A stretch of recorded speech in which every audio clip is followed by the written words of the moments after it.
I'm not really from the blogging, internet type of generation. I'm kind of old school.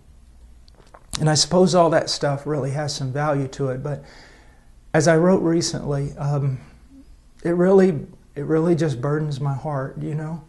You see all these young men blogging and fighting over theological nuances. And in a way, many of them haven't lived long enough to even know or at least experience what they're talking about. And we'll sit there and we'll fill up the internet with this kind of stuff when there's literally billions of people who've not heard the gospel. I mean, it's insane. If you're listening to this and you're a young man, this is probably not your time to write a book and change the world or have a blog that gets hits from all over the planet. This is your time to prepare yourself to become a man of God. Not to be on the internet, but to be alone with God in prayer until He pours out His Spirit on you and makes you a useful servant. And then go out and don't be involved in pouring water on a land that's saturated. Go out with your life and preach the gospel to the nations that don't know Christ. Why be alive? The need is tremendous. But I'm not going to tell you that the need is so tremendous and God won't get it done without you. God will get it done without you. But what a loss. What a loss of joy. You know, I invite you to a life of just real sacrifice and a life of joy unspeakable and full of glory. Some of you young men, you need to think about this. You need to think about going out there and preaching the gospel, suffering for Christ and relishing that suffering. Now, I'm 49 years old and my body is broken into a million pieces. Like Robert Murray McShane said, you know, the Lord gave me a message and a horse, and I've killed the horse. And I feel that way, but I can tell you this, I'm glad. I'm glad. He's worth dying for, young men. And don't waste your life trying to be a theological expert to a bunch of people who already probably know more than you do. Get out there and preach the gospel. Go to the fields. Go to the places where it's dark.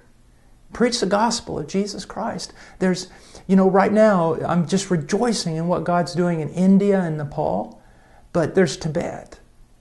You know, God, I ask God, when are you going to open the door for Tibet? And China?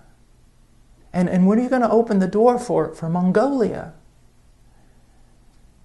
A friend of mine out in California, an acquaintance of mine, Larry Pan, he has on his website or whatever, he said that he would rather be on the front lines preaching than jostling for prominence on the stage. Young men, go somewhere and die, that only God and hell will know your name.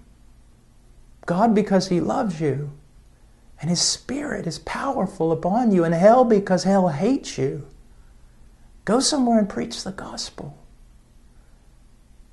You know, I sometimes read the Puritans, and well, I like the Puritans a lot, and Martin Lloyd-Jones and Charles Spurgeon, and then I look at the modern day preachers that we have been so blessed with. You know, men like John MacArthur and John Piper and Joel Beakey and so many brilliant men, Wayne Grudem and all these men. They're older men and they've studied a lot and God's given them a voice. Young men, don't try to be them, at least not now. And don't think that America needs you so much. it's better to sometimes to be if I preach in the United States, I'm just another preacher.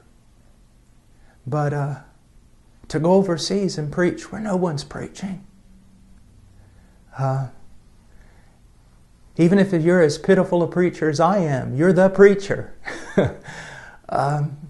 Go somewhere where John MacArthur and John Piper are not,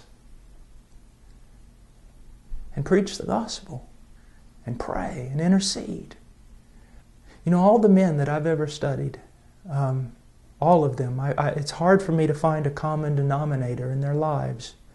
Some of them were more Calvinistic, others not. Some of them were well-known and seemed prosperous, and others seemed to die as martyrs and no one knew their name. They're all so different, but I found one thing in common, and that was their life of prayer. Prayer, enduring, persevering prayer. Who cares about what man knows your name? The question is, does God know your name? And secondly, does our arch enemy know your name? Does he hate you with a great hatred? Not because you're some well-known preacher, but because on your knees you fight him. On your knees you wrestle with him. You've grabbed hold. You need to be a man of prayer. And because missions, like India and Nepal, everywhere else, it advances on prayer. There's a few things that I've never heard. I've never heard an old man say that he wished he had spent less time with his wife and children. They always say the opposite. I've never met an old preacher who regretted spending too much time in prayer. But just about everyone I've ever met has regretted not spending enough time in prayer. If you know the Word really well, and boy, you're just perfect, and your thinking and your logic is pristine, but you're not a man of prayer, you're not worth 2 cents in the kingdom of heaven. You're just not worth 2 cents in the kingdom of heaven.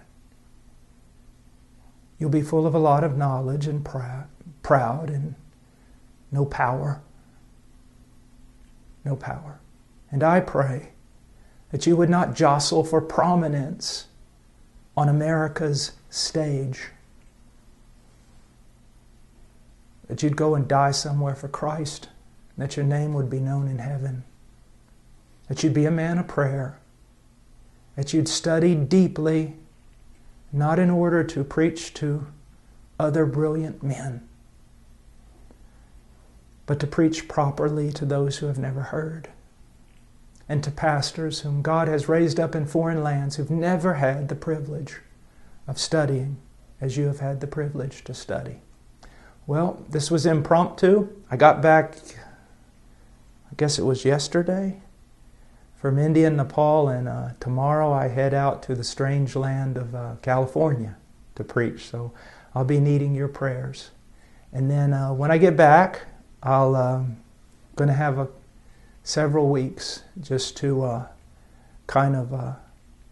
get back in the groove of things here at Heart Cry, and especially to get back with my family, with my wife and my 3 little children. Please, I covet your prayers. My life, for whatever it is, it depends upon the prayers of the saints. So please pray for me and pray for us, and pray for Nepal and India and all the other countries of the world. That Christ's name will be great among the nations, from the rising to the setting of the sun, and that He will receive the full reward for all His suffering. God bless you. Have a great day.